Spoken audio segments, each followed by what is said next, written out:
We're going to examine today finding your Civil War soldier and then his pension record. And perhaps you know that your ancestor was a Civil War soldier, but you don't have much detail. I began this project to try to identify all Branford and North Branford Civil War soldiers, and then to examine their service and their genealogical data. And perhaps you are interested in just your ancestor that fought in the Civil War. Perhaps you're interested in the soldiers from your whole town. Or perhaps you're interested in the soldiers that fought from your town in just a specific battle. The possibilities are endless. When I was doing this research, there were people at the National Archives in Washington, D.C. that were studying every soldier that fought from Ohio, for example. So your project will be personal to you. So we're going to talk today about identifying your Civil War soldier, how to find that out, and then if they had a pension record, and if they did, how to obtain that pension record, what is in the pension, and a few examples. Again, I wanted to identify all soldiers associated with Branford, North Branford, and Northford, which is a village of North Branford. There had never been a complete list of Civil War soldiers from those towns. The main regiment from Branford was Company B of the 27th Connecticut Volunteer Infantry. 43 men from Branford, North Branford, and some from Wallingford served in Company B. There were also 60 men from Branford and North Branford that served in the 15th Connecticut Volunteer Infantry, particularly in Company K.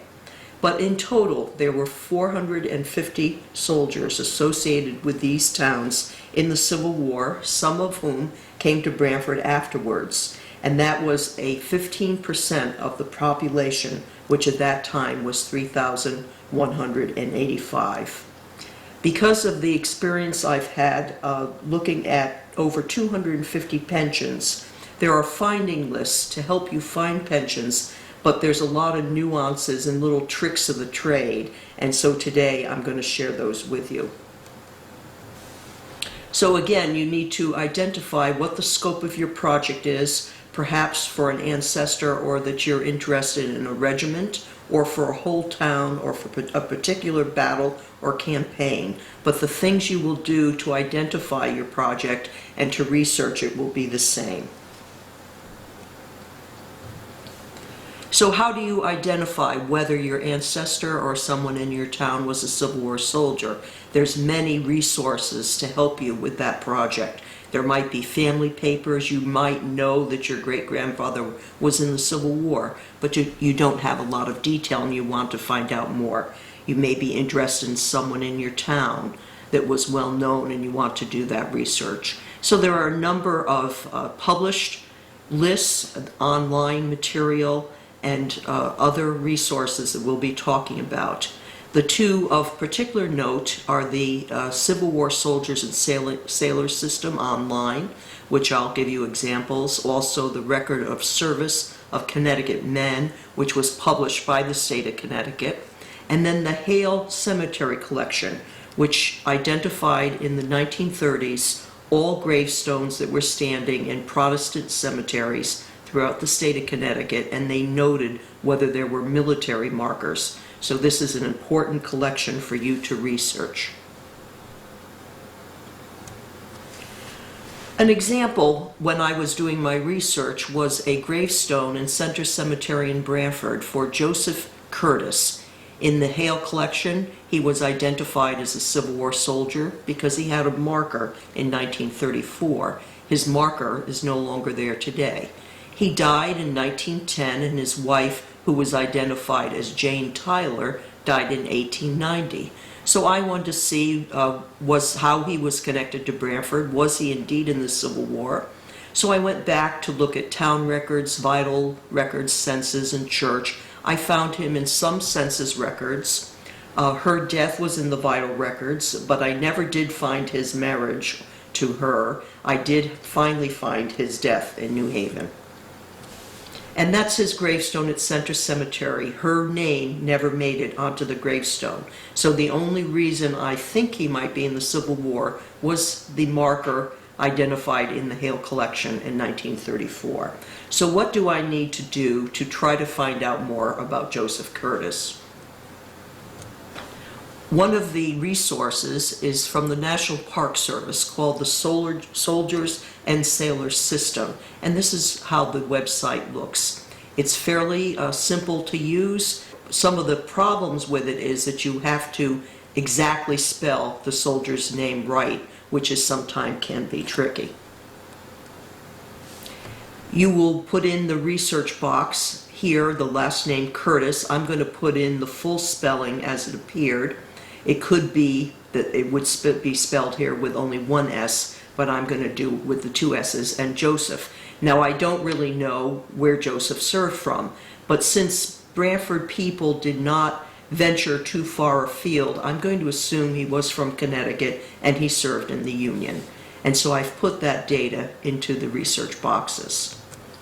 So there is a Joseph Curtis with that spelling that served in the 12th Regiment of the Connecticut Infantry. It does not give you the company, just the regiment. Now, is this my Joseph Curtis? It may not be, but this is a good place to start. The other place that you need to look is in that published text, which is the Record of Service of Connecticut Men in the Army and Navy of the United States during the War of the Rebellion. Now, there were 3 printings of this book, in the 1860s, one in the 1870s, and the final one in 1889. You want to be sure that you only use the 1889 version. What happened was that when men were taken prisoner or they were sick and in the hospital, the first books identified the soldiers as having deserted. And then when these men applied for their pensions, they said they were told they couldn't get a pension because they had deserted. So the 1889 version really cleans up a lot of those errors that were made in the earlier versions. There is an index in this book. It's quite large, and then there's only one Joseph Curtis with that spelling in the index, and this is him in now Company B of the 12th Connecticut Volunteer Infantry. He was from Newtown, Connecticut. It gives his enlistment date, his muster-in date, and his discharge date. And as you can see, along as you follow the line of Joseph Curtis, there was no other identification for him during his service, but look at some of the soldiers alphabetically in Company B around him. One was killed at Winchester, Virginia, another wounded at Port Hudson, Louisiana, and others that were wounded or died. Now again, is this my Joseph Curtis? I'm not really certain, but I have a hunch that this is the right guy. And so I want to learn more about Joseph Curtis. I'm going to check regimental histories. Most Connecticut regiments had published regimental histories. Some are better quality than others. Some are actually very, very detailed, but for the 12th Connecticut, perhaps he's mentioned in the regimental history. There might be county biographies or genealogies of the Curtis family. I've already looked at his gravestone, and I could also look for records of soldiers in the same company. Do they mention Joseph Curtis as one of their tent mates? And then the most important thing you want to look at is the compiled military service record for this soldier, the CMSR. The compiled military service records were done by the federal government in the 1890s when many of these soldiers were getting older and they were applying for pensions. Connecticut is not microfilmed. It is only available in hard copy at the National Archives in Washington, D.C. When I was there researching, I said, you know, is Connecticut ever going to be microfilmed? And they said, if you give us $1 million, we'll be happy to microfilm that for you. Of only a few states are indeed microfilmed. But the CMSR provides a lot of information: the age of the person, physical appearance, their dates of enrollment and enlistment, discharge, whether they had illnesses, where they fought. if they were prisoners of war, and if they were present for roll call. These service records are particularly useful if the soldier had no pension at all. This will give you a lot of data. So if you go to the National Archives in Washington, D.C., you will request the compiled military service record either for a whole regiment or for just an individual soldier. This is an example of those service records. This is 2 slips of paper. They're 3 by 6 pieces of paper, each with different data on them, and all the records for the particular soldier is in one envelope. They're cataloged by state, and then by regiment, and then by the regimental number, alphabetical within the regiment. So if you look at the slip of paper on the right, you will see it's alphabetical, the letter H. The soldier's name is Nathan Harrison, and he was in the 27th Connecticut. He was a private in Company B. He was 26 years old when he enlisted, and he enlisted on September 9th, 1862 at North Branford for 9 months, and indeed the 27th Connecticut Regiment was only a 9-month regiment. Others were 2, 3, or 4 years. A few at the beginning of the war were only 3 months. You can see on the left-hand slip of paper that he was present for the first muster roll in October and November 1862. And then there's a summary sheet, and it says there's one enclosure for Nathan Harrison, and he had a prisoner of war record, so you certainly want to review that record. And this is from his service record stating that he was a prisoner of war. And on the sheet there's a lot of information that is useful to you. His name, his rank, P for private, the regiment, the 27th Connecticut, which was an infantry unit, and Company B. He was captured at Chancellorsville, Virginia during the battle on May 3rd, 1863. He was sent to prison at Richmond, Virginia, Libby Prison, actually, May 9th, and then discharged or paroled, sometimes it's called exchanged, on May 14th, 1863. So he was in prison for about 1 week and left by boat from City Point, Virginia, to Camp Parole in Maryland, where he arrived on May 16th. And then all the men in Company B that were captured at Chancellorsville spent the rest of their service at Camp Convalescent, Virginia, and they did not fight in any further battles. So this prisoner of war record certainly gives you a lot of information about your soldier or your ancestor. Another example is Isaac K. Hall. You will see that he was 27 years old when he enlisted on September 10th, 1862 at Wallingford, and indeed he was born in Wallingford for 9 months. He was in Company B, the 27th, but a corporal. And will see that he was present at the first roll call, but by November and December of 1862 he was absent, and it says sick in the hospital. And he was sick then throughout the rest of his service. In December, it says he was wounded, which in fact is not correct. He was sick at the hospital in Philadelphia, and so absent from roll call. And then on his final sheet of paper, it says he was discharged for disability February 22nd, 1863, by order of the surgeon at the hospital in Philadelphia.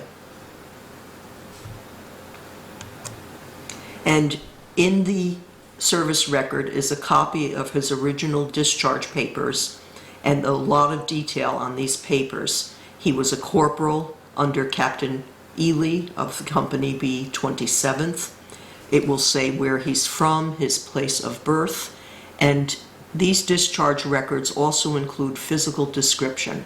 He was 5 foot 2 inches tall, had light complexion, brown eyes, brown hair, and before the war he was a farmer. And during his last 2 months of service, he was unfit for duty. It says further that he was discharged from the hospital in Philadelphia for incipient phthisis, which is tuberculosis. Another example of this is again the compiled military service records was for Josiah Johnson. He was 21 years old, enlisted on September 9th, 1862 at North Branford for nine months in Company B of the 27th and was present at roll call. But then we'll see that he was wounded in the Battle of Fredericksburg on December 13th, 1862, and afterwards was in the hospital. His brother-in-law, Merwin Whedon, from North Branford, was also in the same company and regiment and fought at the Battle of Fredericksburg. And Merwin wrote home, "I did not get off that field until 10 p.m. in the evening, for I was looking for Josiah." Josiah died at Harvard Hospital on January 5th, 1863, about 2 weeks after the battle from the wounds he received. And in his service records is his death record at the hospital, giving his name, his hospital number, his regiment, his residence before enlistment. He was unmarried, and he died from the result of a right thigh amputation. And then at the bottom, it provides his personal effects: a pistol, a silver watch, and 2 memorial books. And so you've identified your soldier, you've looked at their compiled military service records, but did they have a pension? Did they live long enough to have a pension? There are many, many pension acts. 2 of the first one is July 14th, 1862, when soldiers had died in service, and there needed to be a way to help provide support for their widows and their children.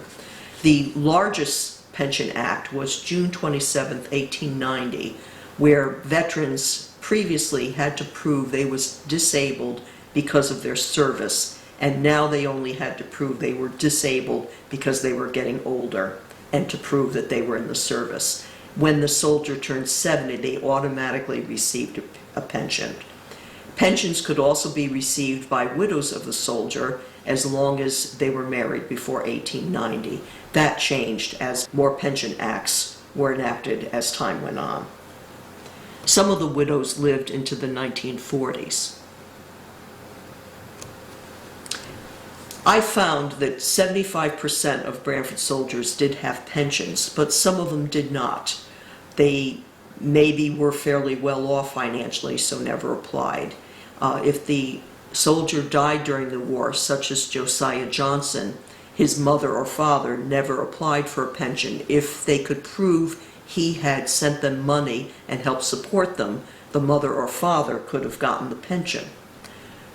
A soldier perhaps was not disabled and died before 1890, or just simply never applied for a pension. I know of one case where a woman was widowed, her husband died in the war, she had 4 small children, and though she was eligible, she never applied. Perhaps she didn't know about it, perhaps she couldn't read or write, or moved away and never applied. If your soldier did not have a pension, you can look at the pensions for other soldiers in their same company, and those soldiers will tell the story about where your soldier was and his experience during the battle. And so how do you find your Civil War pension record? You have to have the right application or certificate number at the National Archives for them to find the pension. The pensions are not filed by last name or first name, but by a number. The original pensions are only available at the National Archives in Washington, D.C. These are hard copies. You can look at all the original records. They can be obtained in person. You can order them online, or you can hire a researcher to go to Washington, D.C. to look at those for you and make copies. You are allowed to make Xerox copies of the pension records at the National Archives or to scan them. There's a very limited number of pensions available online for those soldiers that died during service whose widows did apply for pensions. Those are available on what was called footnote.com and is now called Fold 3. Before you go to the National Archives, you need to do as much background information as possible to get all the information you can before you go. And I'm going to tell you about some of those finding aids that will assist you before you make your trip. There are many finding aids for the Civil War and for pension records. One of the primary ones is called the T-289, which is a microfilm at the National Archives, and it's the Organizational Index to Pension Files of Veterans from 1861 to 1900. And these are arranged by state, the branch of the service, regiment, company, and then finally alphabetically by surname. These cards, which have been microfilmed, are available on Fold 3, which, if you happen to belong to the Connecticut Society of Genealogists, is free with your membership. This is what Fold 3 looks like, the home page, and up on the top is several options. There's a number of ways you can find these, but I use the Browse feature. And then you have categories and of the collections, and so under Civil War, there's a category Civil War and Later Veterans Pension Index. I'm going to choose Connecticut because I'm looking for James Curtis pension. And up comes the microfilm of the card, 3x5 cards. This is for Curtis Joseph.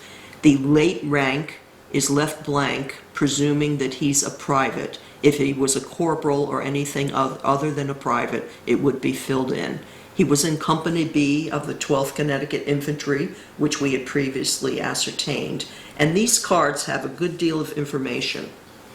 You can see that he first applied for a pension on January 18th, 1892, which is under the Pension Act of June 20, 1890. So this is a man who was not disabled during the Civil War. He never applied for an invalid pension until he was eligible in 1890.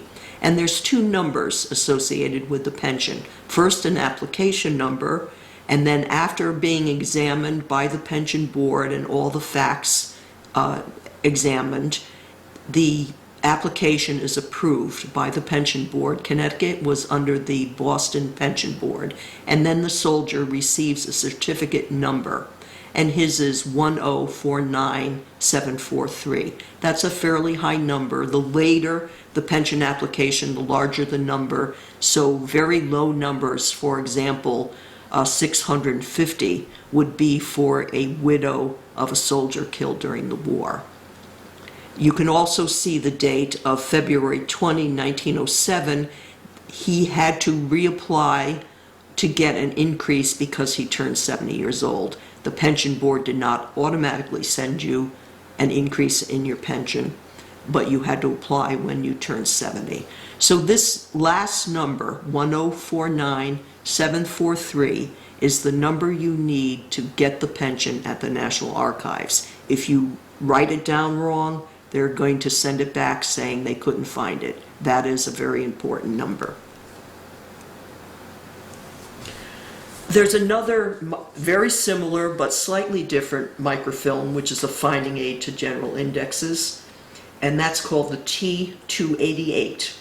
This is available only about 2 years on Ancestry.com, and these pension files are for pensions that go till 1934. You'll note that the T-289 only went to 1900. So these have a little more and different information than the previous one, arranged much in the same way. This is what the home page for Ancestry.com looks like. There's a variety of ways that you can find these records, but I find that just going to military records, then pension records, and then similar to the Fold 3 Civil War Pension Index, and here I've put in the last name of Curtis and Joseph and Connecticut to get this pension card. And Ancestry, as they always do, give you what they feel is the most probable person that you're looking for, and then perhaps underneath the line some that might be possible, but we know that this is probably the man we want, Joseph Curtis, Connecticut. And so Joseph Curtis also has a 3x5 card, but this is now on the T288 pension microfilm, and you can see there's slightly different information, perhaps more, perhaps less, but the same soldier, Company B, in the 12th Connecticut Infantry. It only has his initial pension certification date of January 18th, 1892, with the same certificate number 1049743. However, under remarks, there's another number, C2534555. And so this is the government at work, and for some reason, shortly after 1900, they decided that most active pensions were going to receive all new numbers. They did it to some, but not all. And so they added a C number for soldiers still getting pensions starting about 1900, and then XC number for a widow or a minor child still getting a pension. And so it is now this new number, in the case of Joseph Curtis with a C, that is the number you have to use to get the pension at the National Archives.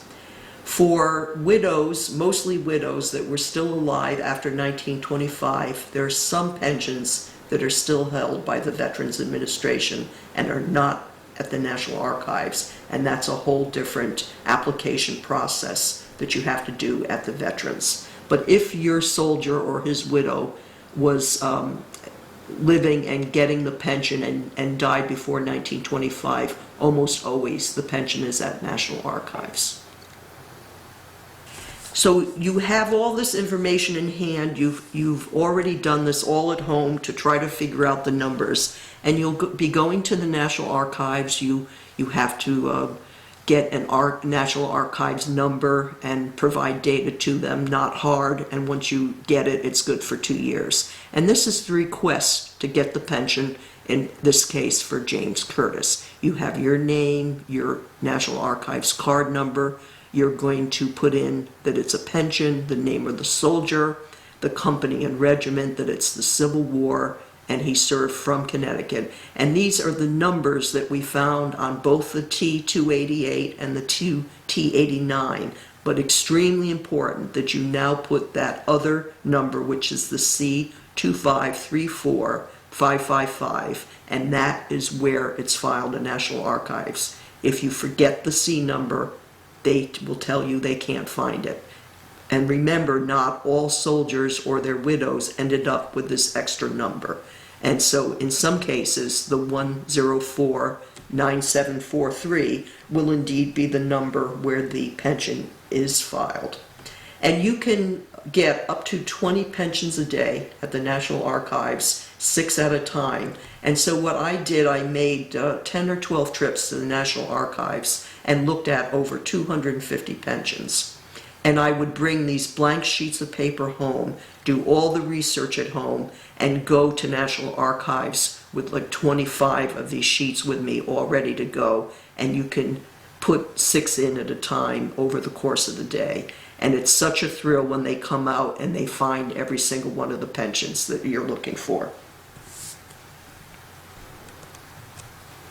And so you have the pension, you're thrilled that they found it, you know it's the right soldier. What is in the pension?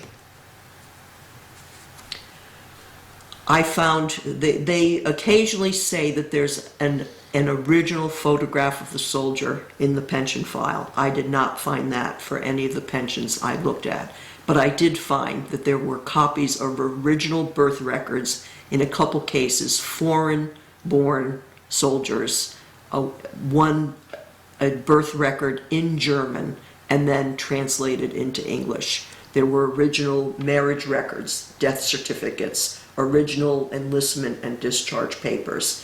In a few cases, there were the original letters that the soldier wrote home that the widow or the mother sent to the pension board to prove he was a soldier.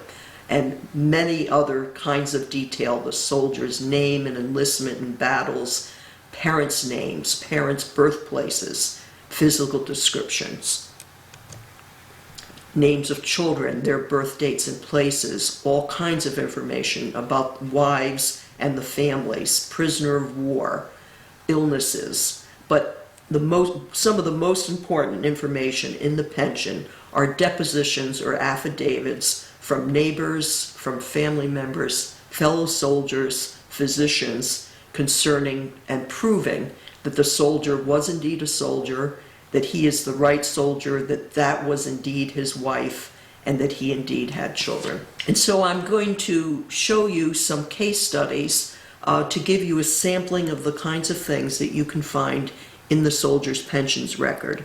I did get the pension for Joseph Curtis, but I already mentioned that he was one of the lucky ones. He was not injured, he was not sick during his service, he didn't apply until he was an older man under the 1890 Pension Act, and he really worked until he was older, and his pension file is quite small. His wife died before him, and so she never applied for a pension.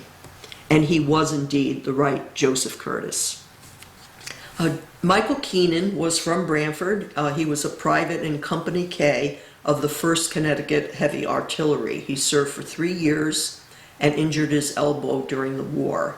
He was a native of Ireland, was married in Norwalk, and then lived and died in Branford. And his pension file is very large for a number of reasons. One, he had an injury to his elbow during the war where he applied for disability after the war. And so they doubted his injury. They wanted to make sure his injury was indeed from his service. So this is a very large file with many documents concerning his injury. And then when the soldier died before the wife had to totally reapply for a pension. She got a new certificate number and a new application number. And so when there's a widow, you have to apply under her number. And often those files are very, very large because a marriage could not be proved. So she had to have neighbors and other family members submit documents to prove that she was indeed the wife of the soldier. And so in Michael's case, this is a sample from the file of his own deposition.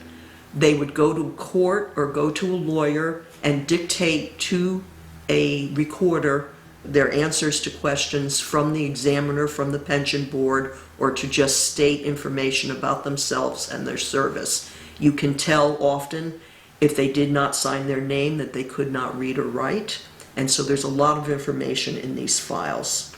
So his file was sent for special examination because of the elbow injury that he obtained during the Civil War.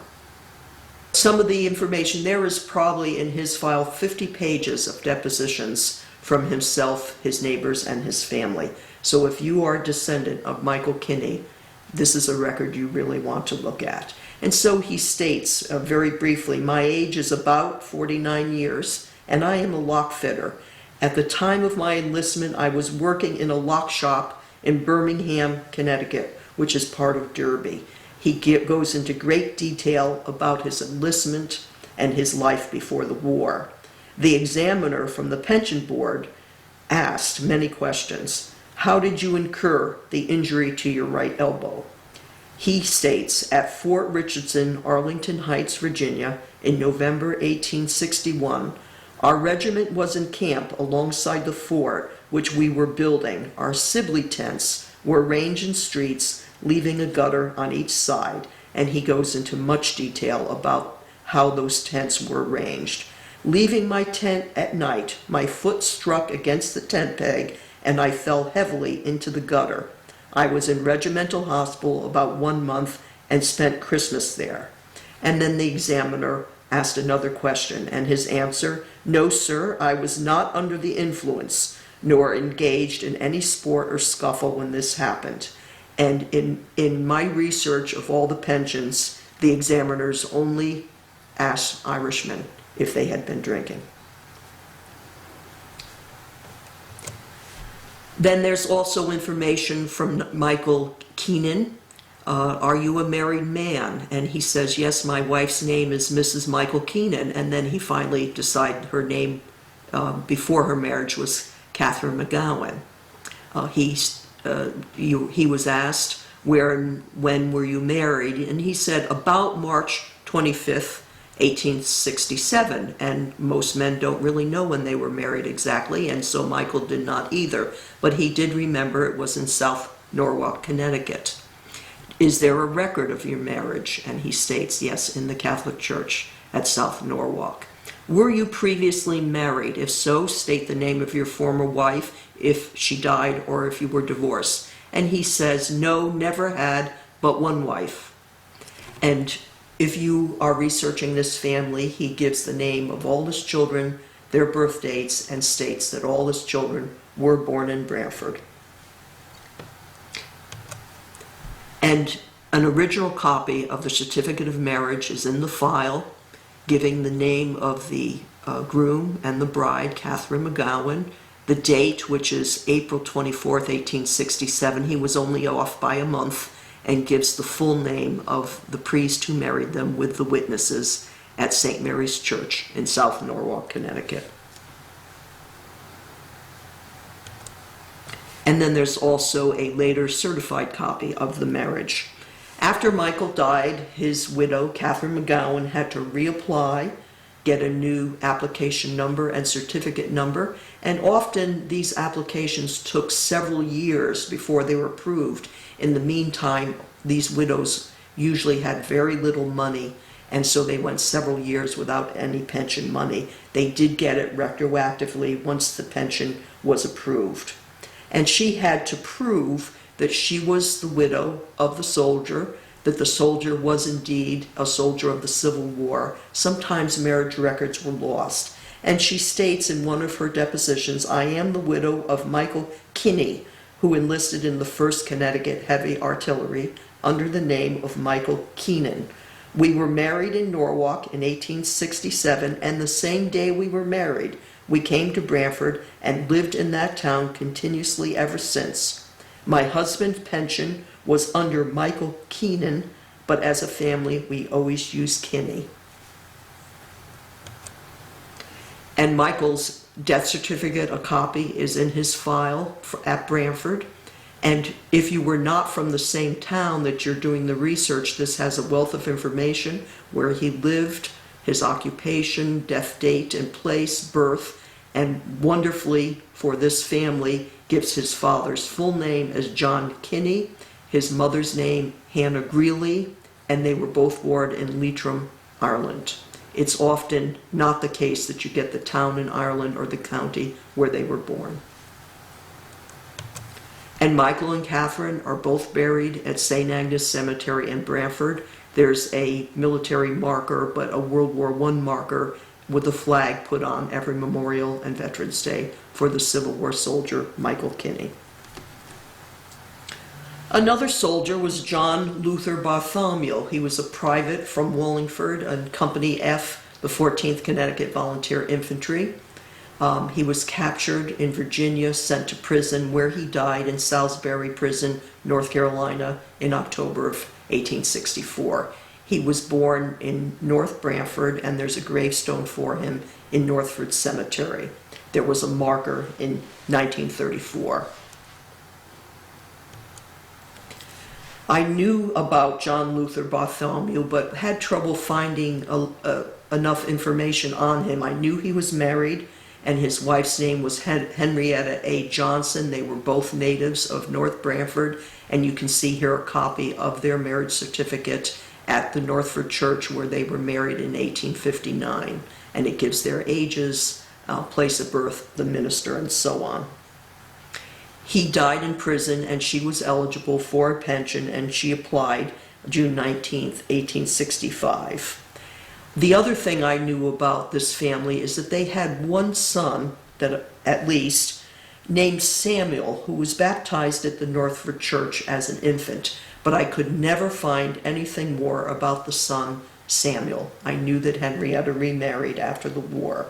And in her deposition, when she applied for a pension, she stated, we had one son, born at New Britain, July 31st, 1861, as Samuel Gerard Bartholomew, but his name was changed after the death of his father. The name was originally left blank in the New Britain records, but the name John was filled in later. And in the file is a copy of that New Britain record, John Bartholomew in New Britain, born in 1861.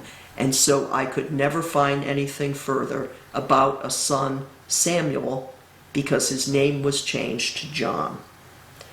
There is no other record anywhere of that name change, and this is the only place. If you did not look at this pension record, you would not have realized that Samuel was really the same as John. And indeed, once I learned that the son John was the same, I found him living with his mother and her new husband and their children in Guilford, the only place that this is documented.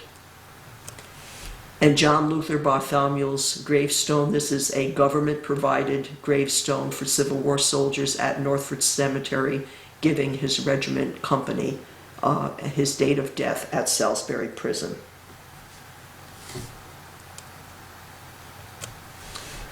Another soldier is Horace Doolittle. He was a private in the 1st Light Battery and served almost 4 years. He was from Cheshire and came to Branford at the end of his life, dying here in 1903, and his wife lived till 1921. And as you research these soldiers, you need to look at all these different resources. Besides the pension and the compiled military service record, be sure that you look at the regimental printed histories. And the Connecticut Light Batteries is 2 volumes and one of the best that was published. And right there in the regimental history is a little paragraph about Horace Doolittle. It tells about his enlistment, his company, where he was from, but most importantly, it says he was the brother of Corporal Joseph Doolittle, Corporal Amasa, and Private Henry, all of the 20th. And like his brothers, Comrade Doolittle was an earnest patriot and rejoiced at being one of the privileged ones to see the Union flag hoisted above the capital of the Confederacy.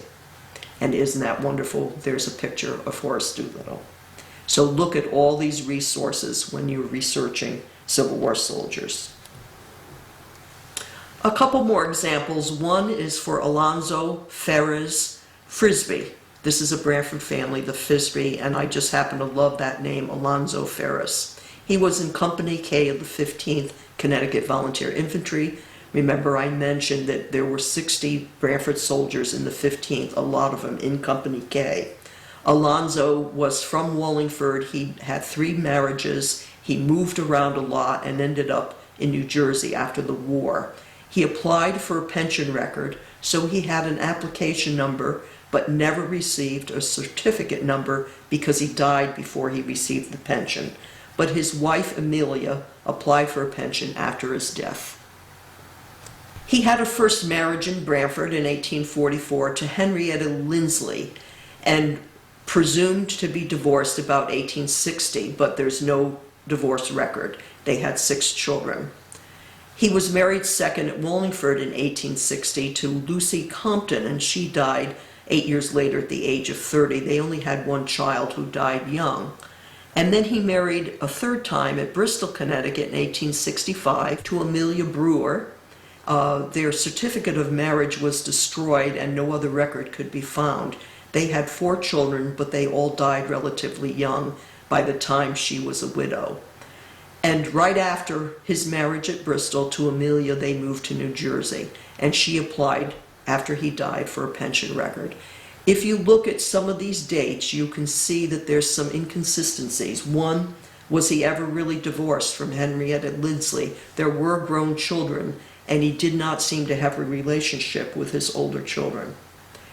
He had the second marriage, perhaps without even being divorced from the first. And he was married 3rd to Amelia Brewer in 1865 before the second wife, whether legal or not, had even died. So you can see when she applied for a pension that the pension board, there was red flags about this family. There are original letters from Amelia, the widow of Alonzo Frisbee, and it turns out she learned from the pension board that she was not legally the wife of Alonzo Frisbee. And so these letters state that. She claims that the soldier told her that, and before he met her, that he was living with his sister-in-law with his two youngest children. It turns out the sister-in-law was his second wife, Lucy. So the application was naturally sent for special examination. Alonzo, it appears, was perhaps a difficult man because one of his fellow soldiers and other neighbors said that Alonzo was a constant grumbler. And so, Amelia, these are heart-wrenching letters to the pension board. When you research Civil War soldiers, there's certainly a good deal of sadness. Men that were in prison, men that weren't well the rest of their lives, and of course these young men that died in battle or in prison. But this was one of the most heart-wrenching that I found. And so Amelia writes in her letter, she was very well written. Having learned from the special examiner last Tuesday of my husband's marriage to one who I was told by him was a sister-in-law has so saddened my life. I am old and feeble in health. Of all the sorrows I have passed through, this is the greatest of them all.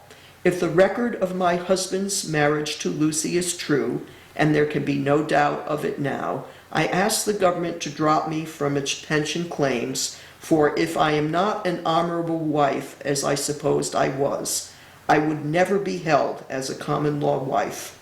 I do thank God that my dear old father and my dear stepbrother thought I was an honorable wife. I have knelt in earnest prayer to my Heavenly Father that in my few remaining years he will care for me in my affliction. One of the soldiers in Branford's company, Company B, the 27th, was William Averill Tyler. He was born in Branford, lived mostly in Branford, and then spent his later years in Mattituck, New York, where he died. On his pension, he says, I fought at the battles of Fredericksburg, Chancellorsville, and Gettysburg. So apparently he was not captured at Chancellorsville. There's a series of original letters from William Tyler. In 1911, he was certainly getting on in age, and you can tell a lot by these original documents that they wrote themselves. Were they educated? Were they well written? Could they write at all? Or were they not able to read or write? And it appears that the pension board accused him of fraud. I wish for you to send me a good honest increase now from $1 to $5, to which I'm entitled, or I will starve to death. I know what I write is true. You are dealing with an honest old soldier, 72 years old. I fought in the 3 greatest battles in the whole war. I went from 165 pounds to 118 pounds in 2 months after the Battle of Chancellorsville. When I got home, my parents did not even know me. The board tells a pack of lies, for they never even as much as asked me a question or barely looked at me. I never even got into their office in New London, was just met at the door. That was Copperhead's treatment to an honest old soldier that was at the front. The bullets were flying thick, and one hit my hat at Gettysburg. My neighbors say the money you give me is an insult to my disability. You can see that William Tyler was ripping mad. But from the pension, you can't tell whether he ever got his increase, and he died 2 years later. These soldiers got anywhere from $1 and later, as time went on into the 20s, to about $14 a month, or their widows receive it. It was not a lot of money. I did contact a member of the family, of the Tyler family from Branford, and they had a photograph of William Averill Tyler during the Civil War.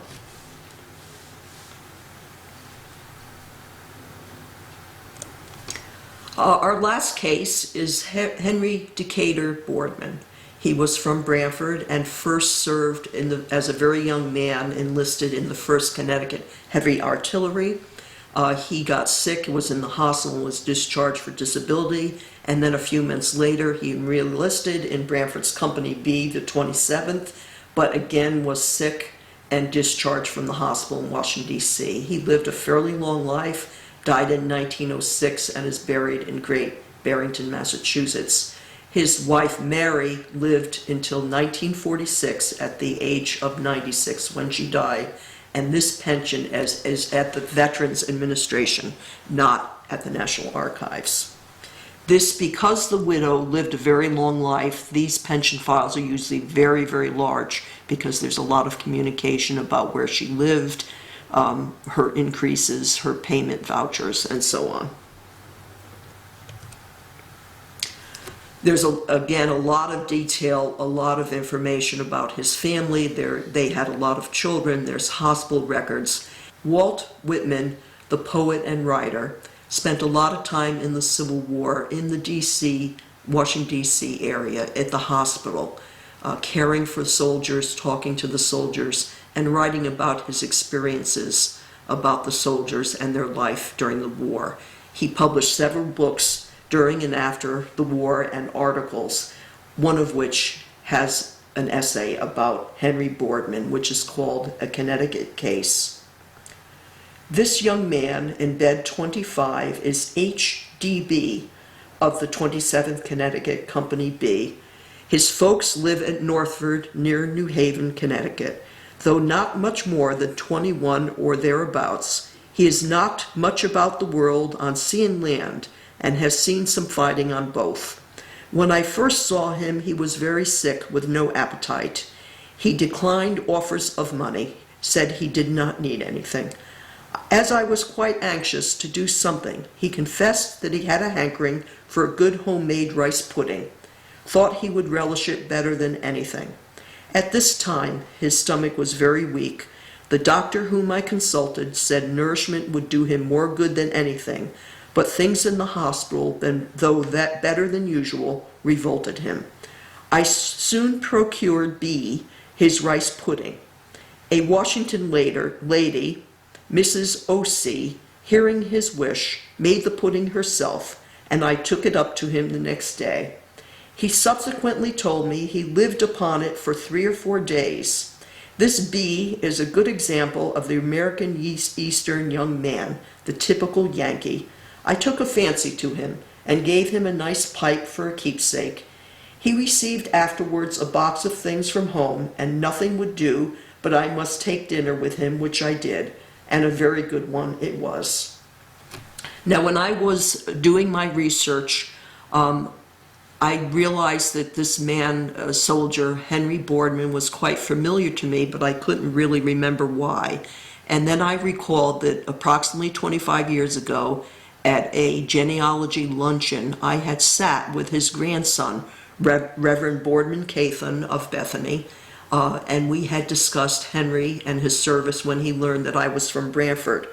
And so I contacted Reverend Cathan in his 80s, still living at Bethany, and he remembered our luncheon and our commonality about Branford and his grandfather. I told him about what I knew, which were things he did not know about the Walt Whitman essay, and I did ask him, did he have any documents about his grandfather Boardman? He had a letter that Henry Boardman wrote after the Battle of Fredericksburg, which I'm going to be using in my book about Branford Civil War soldiers. And I said, did you have anything else? And he says, I do have a photograph that sits on my fireplace mantle, and there's Henry Boardman with Walt Whitman's pipe. And so I hope today that you have learned how to identify your soldier, get their pension, but particularly to examine all the records about these soldiers, these young men from the Civil War, because they're not just names in book or statistics in books. Through their pension, you can really find out and bring life to your Civil War soldier.